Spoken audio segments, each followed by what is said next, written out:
तो चलिए इस वीडियो में देखेंगे 10 क्लास का सब्जेक्टिव। ऑब्जेक्टिव बहुत सारा करा चुके हैं, ऑब्जेक्टिव में कोई दिक्कत नहीं होगा।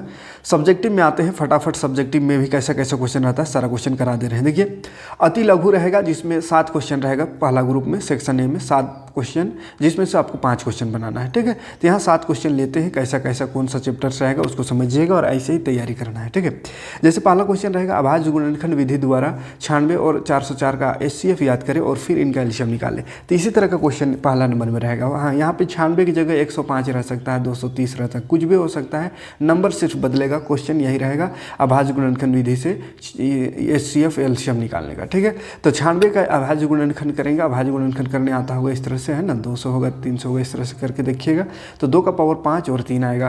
फिर 404 का अभाज्य गुणनखंड करेंगे तो 2 का पावर 2 और 101 आएगा। तो HCF किसको बोलते हैं? तो हाई लोएस्ट पावर है ना, जो दोनों में कॉमन है उसका लोएस्ट पावर को। तो कॉमन जो है, कॉमन है 2 और इसका लोएस्ट पावर 2 है, तो 2 का पावर 2 हो गया 4। फिर एलसीएम निकालना है। तो एलसीएम का एक फार्मूला होता है HCF गुना एलसीएम बराबर दोनों संख्या का गुणा, है ना, या एलसीएम बराबर होता है दोनों संख्या का गुणा बटा HCF।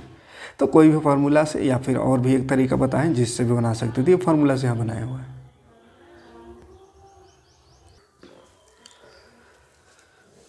तो इस तरह से गुना करके और आंसर निकाल सकते हैं, या जो और तरीका बताएं वो तरीके से भी निकाल सकते हैं। जैसा तरीका आप चाहें वो निकाल सकते हैं।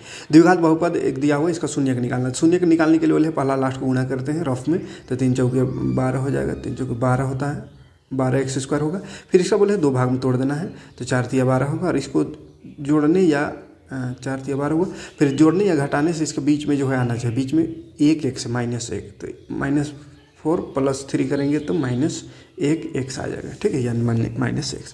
तो इसी को लिख देते हैं बीच में, फिर कॉमन निकाल देते हैं।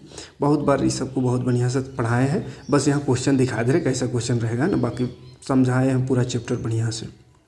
अगला क्वेश्चन है, ये देखिए 2 त्रिभुज दिया हुआ रहेगा समरूप, इनके क्षेत्रफल क्रमशः दिया हुआ है दोनों का। तो EF बराबर 15.4 सेंटीमीटर हो तो BC निकालना है। ठीक है, क्षेत्रफल दोनों का दिया हुआ है, समरूप है दोनों त्रिभुज। ठीक है, तो एक चीज़ होता है, 2 समरूप त्रिभुजों के क्षेत्रफल का अनुपात संगत भुजाओं के वर्गों के अनुपात के बराबर होता है। ठीक है, 2 अगर त्रिभुज है, दोनों का क्षेत्रफल का अनुपात, अगर 2 समरूप त्रिभुज है तो उसका जो क्षेत्रफल है उसका अनुपात जो रहेगा दोनों के संगत भुजाओं के वर्ग का अनुपात होगा। यानी जैसे BC जो है, BC का संगत कौन होगा?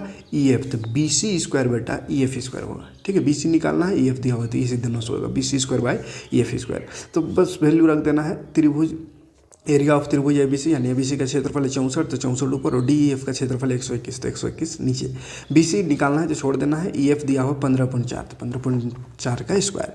अब यह कटेगा, देखिए 8 × 64, 8 का 8। एक सेकंड, कैसा काटा है? अच्छा, काटा नहीं है, ये स्क्वायर क्या है? ठीक है, स्क्वायर देखिए, इसमें दोनों में स्क्वायर है ना, स्क्वायर इधर जाकर रूट हो जाएगा, तो 8 × 64 हो गया, और 11 का स्क्वायर 121 है ना, तो रूट टूटा तो 8/11 बच गया, तो स्क्वायर खत्म हो गया। अब देखो ऐसा है 8/11 बराबर BC बटा 15.4, 15.4 को इधर कर देंगे तो 8/11 गुना 15.4 बराबर 20। काट देंगे 11 का 11, 11 × 44, तो आगे कितना? 14 × 8। ठीक है, 14 × 8 कितना हो जाएगा? 8 × 32, 8 का 8, 9 10 11, 112 सेंटीमीटर, यानी कि 11.2, एक अंक मत पॉइंट है इसलिए। तो इस तरह से क्वेश्चन रह सकता है। देखो ये क्वेश्चन रह सकता है, Q दिया हुआ बिंदु P दिया हुआ है और R दिया हुआ है, R से समदूरस्थ बोल रहा है, ये दोनों जो है R से समदूरस्थ, यानी कि Q जो है बिंदु P और R से समदूरस्थ है। तो Q बीच में रहेगा, P और R साइड रहेगा, और Q क्या है? ये दोनों के समदूरस्थ माने समान दूरी पर हो। तो x का मान निकालना है। ठीक है, यहाँ पे x है तो समान दूरी पर हो, यानी PQ की दूरी बराबर हो जाएगा QR की दूरी, और दूरी सूत्र जानवे करते हैं x2 - x1 का whole square plus y2 - y1 का होल स्क्वायर। तो इस तरह के x2 - x1 का whole square plus y2 - y1 का होल स्क्वायर दोनों तरफ लगा देना है। ठीक है, दोनों तरफ देखिए लगा हुआ है। इस तरह से सोल्व करते करते x का मान निकल जाएगा। ठीक है, एक बार यहाँ से x1 y1 लेना है, और एक बार Q और R से x1 y1 x2 y2 लेना है। इस तरह से एक ये क्वेश्चन रहेगा 5 नंबर में 8वां चैप्टर से। जिसमें वैल्यू रखना रहेगा। साइन स्क्वायर 30, तो 30 का मान होता है 1/2, तो 1/2 का स्क्वायर। कोस स्क्वायर 30, तो कोस 30 का मान होता है √3/2, तो इसका स्क्वायर कर दो। फिर स्क्वायर करेंगे तो 1/4 और √3 का स्क्वायर 3/2 का 4 हो गया। फिर जोड़ देना है ना, तो 4 कॉमन निकलेगा और नीचे 1 और 3 ऊपर में है, तो 1 और 3 जोड़ेंगे तो 4/4, 4 पड़ गया एक आंसर। ये क्वेश्चन हो गया। 6 नंबर में इस तरह का क्वेश्चन रख सकता है, विरीत वाला क्वेश्चन 10वां चैप्टर से। दो सकेंद्र विरीतों की त्रिज्या दिया हुआ है, एक ही केंद्र से दो विरीत है जो जिसका त्रिज्या है 5 और 3। बड़े विरीत की उस जीवा की लंबाई याद करिए जो छोटी विरीत को स्पर्श करता है। तो बड़ा विरीत का जीवा ये है, इसका जीवन लंबाई निकाला। तो यहाँ पर देखो ये छोटा विरीत का त्रिज्या 3 है, बड़ा का 5 है ना, और ये त्रिभुज बन गया। अब त्रिभुज का देखो लंब दिया हुआ है, कर्ण दिया हुआ है, तो पाइथागोरस लगा के हम AP, ये A है, AP है, तो AP तक निकाल सकते हैं आधार। तो AP निकाल दिया पाइथागोरस से, देखो OA² माइनस OP² होगा, क्योंकि OA कर्ण है, ये OA लंबा वाला भुजा है। तो 5 का स्क्वायर माइनस 3 स्क्वायर, देखो घटाएंगे 16, 4 हो गया। तो इधर 4 तो उधर भी 4 होगा, तो 4 दूनी 8 आंसर हो जाएगा। टोटल निकालना A से B तक, तो इधर 4 आया तो उधर भी 4 होगा, तो 4 8 हो गया। एक थैली, देखिए प्रायिकता से क्वेश्चन 7 नंबर। एक थैली में 3 लाल 5 काला गेंद है। इस थैली में से एक गेंद निकाला जाता है, तो इसकी प्रायिकता क्या है कि लाल हो। तो लाल का प्रायिकता निकालने के लिए देखो पहले कुल गेंद कितना है, 3 को लाल 5 को काला, तो 3 और 5 8 हो गया कुल। जिसका प्रायिकता निकालना रहता है उसको ऊपर लिखते हैं, टोटल को नीचे। तो लाल का प्रायिकता निकालना, लाल हो तो लाल 3 हुए थे, 3 ऊपर टोटल 8 हुए, तो 8 नीचे हो गया आंसर। फिर लाल नहीं होगा, इसका मतलब काला होगा, तो काला वाला ऊपर लिख देंगे, 5 ऊपर 8 नीचे हो गया आंसर। ठीक है, दूसरा में। और तीसरा बोला इसकी क्या प्रायिकता है कि काली हो, तो काली का है, काली का था 5 को, फिर से वही 5 को काली है तो 5 ऊपर और 8 नीचे। ठीक है, 5/8। तो प्रायिकता बहुत ही सिंपल क्वेश्चन है, ये हो ही जाएगा। अरे करनी चल गया। हाँ लो 5 नंबर फिर से 5 क्वेश्चन रहेगा, दूसरा ग्रुप में आते हैं। 3 नंबरी क्वेश्चन यहाँ से रहेगा, 5 यहाँ भी बनाना है 7 में से। ठीक है, तो चलिए फटाफट देखते कैसा क्वेश्चन रहेगा दूसरा ग्रुप में। तो दूसरा ग्रुप में जो क्वेश्चन रहेगा, एक क्वेश्चन तो ऐसा रह सकता है, दर्शाइए कि कोई धनात्मक विषम पूर्णांक 6q+1, 6q+3 या 6q+5 के रूप का होता है जहाँ q कोई पूर्णांक है। ठीक है, तो माना इसमें क्या कैसे बनाना है, माना भाज्य बराबर A, भाजक बराबर B जो कि 6 है, भाजक 6 है, भागफल q है और शेषफल r है। जहाँ r क्या होगा, तो भाजक जो है B से तो हमेशा छोटा होगा, तो r जो है 0 से 6 के बीच होगा। B 6 है तो 0 से 6 के बीच होगा, यानी 1 2 3 4 5 होगा। तो यूक्लिड विभाजन एल्गोरिथम दोबारा जानते हैं, A बराबर BQ+R, तो लगा देना है A1 बराबर B है 6, तो 6q+R 0 लेना है, तो 0 तो 6q हो गया। फिर A2 दूसरा निकालेंगे तो 6q+R2 हो गया। फिर A3 बराबर 6q+2, 6q+3, 6q+4, 6q+5 तक लिख देना है। उसके बाद यहाँ साइड में लिखते जाना संपूर्णांक है ये, क्योंकि 2 से विभाज्य है। अगला में 1 आ गया थी तो विषम है, क्योंकि 2 से अविभाज्य है। फिर सम, फिर विषम, फिर सम, फिर विषम। ठीक है, फिर लिख देना आता विषम पूर्णांक 6q+1, 6q+3 और 6q+5 के रूप का होता है। सिंपल है। एक ग्राफ रहेगा ऐसा, ग्राफ विधि से करें, ग्राफ बनाना। 2 समीकरण दिया हुआ रहेगा, तो दोनों समीकरण से एक टेबल बना लेना पहले, x या y निकाल के। जैसे पहला समीकरण से, समीकरण 1 से y निकाल लिए, यहाँ से y बराबर 10 माइनस x है, तो x में कुछ वैल्यू रख दो अपने से। 0 रखे तो 10 आया, 10 रखे तो 0 आया। ऐसे कुछ भी वैल्यू रख के x y का मान निकालना है। उसके बाद उसको ग्राफ में रख देना। फिर दूसरा समीकरण भी करना है वैसे। दूसरा समीकरण में भी y निकाल दिए तो देखो x +4 हो जाएगा। अब x में देखो रख दिए 0 तो y का वैल्यू 4, फिर x में -4 रख दो तो y का वैल्यू -+-0। तो इस तरह का क्वेश्चन में बहुत बढ़िया तरीके से बताएं। फिर ग्राफ खींच देना रहता है, सिंपल।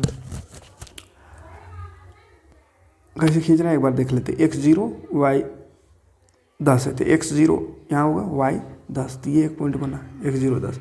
फिर 10 0 यानी x 10, तो x 10 ये होगा, तो ये एक लाइन ये खींचा गया। फिर दूसरा वाला के इधर वाला लाइन। अगला क्वेश्चन में आते हैं। AP से क्वेश्चन है, 50 पद है AP में, जिसका तीसरा पद 12 है, यानी A3 12 है। अंतिम पद 50 को पद है बाबू, तो अंतिम पद क्या होगा, A50 वहाँ 50 106 है, तो 29वां पद यानी A29 निकालना। तो ये लिखने खाली आना चाहिए, इतना लिखने आ गया तो फिर आराम से बन जाएगा। ठीक, A3 दिया हुआ है तो A3 का फॉर्मूला लगा देना, A+2D बराबर 12। A50 है तो A+49D बराबर 106। फिर दोनों समीकरण को समीकरण 1 और 2 से क्या करना है, विलोपन विधि से A और D निकाल देना है। ठीक है, देखिए विलोपन विधि से A और D निकाल के फिर A29वां निकाल देना है। तो A29 का फॉर्मूला हो गया A+28D, तो A और D आ गया, उसके बाद रख दो, हो गया काम। अथवा में एक और क्वेश्चन इसी में है, उस एपी का प्रथम 22 पदों का योग निकालना था। S22 लिखेंगे, S22, जिसमें डी है दिया हुआ है, डी है 7 और 22वां पद दिया हुआ था A22 दिया हुआ है, A22 149 दिया हुआ है। तो A22 दिया हुआ है तो A22 का फॉर्मूला क्या हो जाएगा, A प्लस 21, 22 का 21 डी बराबर 149। अब इसमें से हमको डी दिया हुआ, डी दिया हुआ तो ए निकाल लेंगे। डी का वैल्यू देखो 21 गुना 7 रखेंगे बराबर 149 है। तो ए प्लस 21 गुना 7, 21 गुना 7 को उधर कर देंगे तो ए आ गया 2। अब ए जब आ जाएगा तो एसन का फॉर्मूला लगा दो, n/2 × 2a + n - 1 × d, फिर कैलकुलेशन कर देना है। अगला 11 नंबर क्वेश्चन फटाफट देख लेते हैं। बिंदु पी क्यू आर है, इससे त्रिभुज का क्षेत्रफल निकालना है। तो त्रिभुज का क्षेत्रफल का फॉर्मूला बताएं 1/2 × x1 x2 x3 बाहर रहता है और अंदर में तरीका बताएं याद करने का 23 31 12 और माइनस रहेगा y में। 23 देखो 31 12 y में है ना, और y वाला ब्रैकेट वाला माइनस रहेगा, बस रख देना और कुछ नहीं करना। सिद्ध करने वाला क्वेश्चन देखिए, सिद्ध करने वाला है। सिद्ध करने वाला देख लीजिए, कोस बाई 1 + साइन और 1 + साइन बाई कोस सेक लाना है। तो देखो यहाँ पे सबसे पहले काम करना है, जोड़ना है। भिन्न जोड़ है तो जोड़ दिए, तो नीचे नीचे गुणा का होता है, नीचे नीचे गुणा होगा, ऊपर क्रॉस मल्टीप्लाई हो जाएगा, कोस और कोस, कोस स्क्वायर 1 + साइन और 1 + साइन, 1 + साइन का होल स्क्वायर हो गया, फिर कोस स्क्वायर प्लस 1, इसमें 1 + साइन स्क्वायर में a + b का होल स्क्वायर लगा दिया, तो a² + 2ab + b स्क्वायर हो गया, और नीचे जो है इसको रहने देना है। अब देखो कोस स्क्वायर और साइन स्क्वायर को एक जगह लिख दिए, क्योंकि cos square plus sine square बराबर 1 होता है, तो 1 हो गया यहाँ 1, और इधर 1 + 2 साइन है, तो 1 1 फिर जोड़ेंगे तो 2 हो गया, तो 2 + 2 साइन हो गया। अब 2 को कॉमन निकाल दे तो 1 + साइन है, और नीचे भी 1 + साइन है, तो 1 + साइन से 1 + साइन कटेगा, 2/cos बच गया, 2/cos 1 इससे होता है, सिंपल, ठीक। 13 नंबर क्वेश्चन में ये विरीत बनाना है, इसको बनाना सिखा दिए हैं बढ़िया से बोर्ड में पूरा स्केल कंपास के साथ, है ना। इसको कर देख लीजिएगा, ये भी बनाने वाला है, तो दोनों में से किसी एक को बनाना है, या तो त्रिभुज बनाने को रहेगा या विरीत, है ना। तो जिसको मर्जी आप बना सकते हैं, बोर्ड में इसको स्केल कंपास लगता है, स्केल कंपास से बनाना सिखाए हैं। यहाँ कुछ नहीं समझ में आएगा जब तक स्केल कंपास नहीं रहेगा। देखो 12 चैप्टर आ गए हैं। त्रिज्या 21 सेंटीमीटर वृत्त के चाप के 60 डिग्री पर का कोण अंतरित करता है, तो चाप की लंबाई निकालना है। तो चाप की लंबाई का फॉर्मूला है πr/θ/180 है, रख देना है बस वैल्यू। उसके बाद दूसरा चाप द्वारा बनाएंगे त्रिज्याखंड का क्षेत्रफल, त्रिज्याखंड का क्षेत्रफल πr² θ/360, बस वैल्यू रखना है, इसमें तो फॉर्मूला याद रहना चाहिए और वैल्यू रख के काट देना है। देखो तीसरा ग्रुप में आते हैं, 3 प्रश्न का आंसर इसमें से देना रहेगा 5 में से, 5 3 15 5 नंबर का। देखो समीकरण दिया है, विविक्तर निकालना, मूल की प्रकृति और द्विघात तो सूत्र का प्रयोग कर मूल निकालना है, ठीक है, चौथा चैप्टर से। तो सबसे पहले विविक्तर निकालेंगे, तो a है 3, b है -2 और c देखो 1/3 है, ठीक है। तो विविक्तर फॉर्मूला आता है b² - 4ac, तो b² - 4ac में रख के देखो 0 आ गया, तो 0 आया, इसका मतलब d 0 से बराबर आया, 0 के बराबर आया, तो वास्तविक और समान मूल होगा, एक बराबर है ना, वास्तविक और बराबर मूल होगा, यानी समान मूल होगा। और 0 से बड़ा आता है तो असमान मूल, 0 छोटा आता तो कोई मूल नहीं, ठीक है। तो 2 का आंसर का हो गया, 2 का आंसर हो गया। अब मूल निकालना है, तो द्विघाती सूत्र का प्रयोग करके, सूत्र का प्रयोग x बराबर -b + -√d/2a होता है, तो बस इसमें रख दे, हो गया आंसर। कैलकुलेशन कर लेना थोड़ा सा।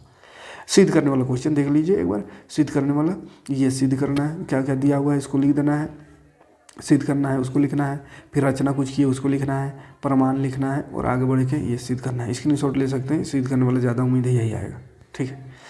चलिए मीनार, ये 9वां चैप्टर पहुंच गया, 9 चैप्टर में क्वेश्चन। मीनार के पाद बिंदु से एक भवन के शिखर का उन्नयन कोण 30 डिग्री है, भवन के पाद बिंदु से मीनार के शिखर का उन्नयन कोण 60 डिग्री। यदि मीनार 50 मीटर ऊंची हो तो भवन की ऊंचाई याद करें। देखो मीनार दीवार 50 मीटर ऊंचा, और इस तरह का त्रिभुज बना लेना है ना, इस तरह से बना लेना है, और देखना है क्या क्या निकाल। ये 30 डिग्री है, ये 60 डिग्री एक है, एक तो 30 डिग्री है। तो ABC में देखेंगे पहले, ABC ये छोटा वाला त्रिभुज में, ये छोटा वाला त्रिभुज में देखिए, तो tan 30 का वैल्यू हो जाएगा h/x हो जाएगा, परपेंडिकुलर बटा बेस होता है, परपेंडिकुलर बटा बेस, तो परपेंडिकुलर को h माने हैं और बेस है x, तो h/x होगा, और tan 30 का मान 1/√3, तो यहाँ से आ गया x बराबर √3h। फिर ACD ये वाला त्रिभुज जो है, इसमें देखेंगे, इसमें भी tan थीटा लगेगा, tan 60 डिग्री होगा, तो इसमें 50 ऊपर में 50/x होगा, 50/x p/b। फिर यहाँ पे x का जो वैल्यू आया था √3h, उस √3h को लिख देंगे। तो फिर इधर उधर देखिए कटेगा, √3 से √3 कटेगा नहीं, गुणा होगा, तो √3 3 हो जाएगा, और 50, तो 50/3 हो गया, तो इतना आंसर हो गया। कैलकुलेशन बढ़िया होना चाहिए, जोड़ घटा गुना करना और कुछ करना नहीं। देखो 13 चैप्टर आ गया अब यहाँ पे। एक तुर्की टोपी शंकु की छिन्ने के आकार का है, तो इसके खुले सिरे की त्रिज्या दिया हुआ है और ऊपरी सिरे की त्रिज्या 4 सेंटीमीटर है। ऊपर में 4 सेंटीमीटर त्रिज्या है, नीचे 10। टोपी की तिर्यक ऊंचाई भी दिया हुआ है, तिरछा ऊंचाई 15। तो इसके लिए प्रयुक्त पदार्थ का क्षेत्रफल निकालना है। तो उसके लिए क्या करना होगा, पदार्थ के क्षेत्रफल के लिए पाई R1 plus R2L plus pi R2 square हो जाएगा। ठीक है, पाई L into R1 plus R2 plus pi R2 square, ये फॉर्मूला याद रखिएगा। ठीक है, और रख दीजिएगा, फॉर्मूला में हो जाएगा। अब ये 19 नंबर लास्ट क्वेश्चन जो रहेगा, ये रहेगा कहाँ से, उससे 14 चैप्टर से। ठीक है, माध्यक बहुलक। यहाँ देखो माध्यक निकालना था। माध्यक निकालने के लिए वर्ग अंतराल बराबरता ये तो दिया हो रहेगा, संचयी बराबरता निकालना है। संचयी बराबरता में इसी को लिखते जाना, ये 5 और जोड़ते जाना, 5 और ये 10, 15, फिर 15 और 18, 33, 33 और 30, 63, 63 और 20, 83, इस तरह से जोड़ के लिखते जाना है संचयी बराबरता। उसके बाद फॉर्मूला होता है, इसमें n/2 सबसे पहले निकालना है। तो n है 100, तो 100/2 50 हो गया। तो माध्यक वर्ग हो गया 30 से 40। 50 के आसपास कौन है, वही होता है माध्यक वर्ग। तो 50 से आसपास कौन है, 63। 63 है 50 के आस करीब। तो ये इसीलिए इसका वाला ये 30 40 हो जाएगा माध्यक वर्ग। तो इसका निम्न सीमा 30 हो गया, L 30 हो जाएगा, L 30 हो जाएगा। उसके बाद वर्ग माप 10 होगा, 10 बढ़ रहा है 30 40 50 60 में, और बारंबारता 30 हो जाएगा। उसका बारंबारता 30 कौन सा, देखिए इस 30 40 था, तो इसका बारंबारता 30 है, तो 30 हो जाएगा, F 30 होगा।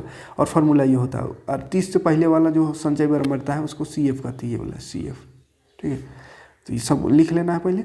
उसके बाद फार्मूला लगा देना, बराबर L plus n/2 minus CF/F into H। तो n/2 50 है, माइनस CF 33 बटा ये सब है, काट कूट करेंगे, हो गया आंसर। ठीक है, तो चलिए ये क्वेश्चन दिखाने का प्रयास किए, थोड़ा शॉर्ट में ही। बाकी पूरा चैप्टर बढ़िया से समझाए हैं, पढ़ा चुके हैं ना। देखो होते का एक बार देख लीजिएगा, कोई चैप्टर में अगर दिक्कत होता होगा तो। ठीक है, मिलते हैं नेक्स्ट वीडियो में। Thanks for watching.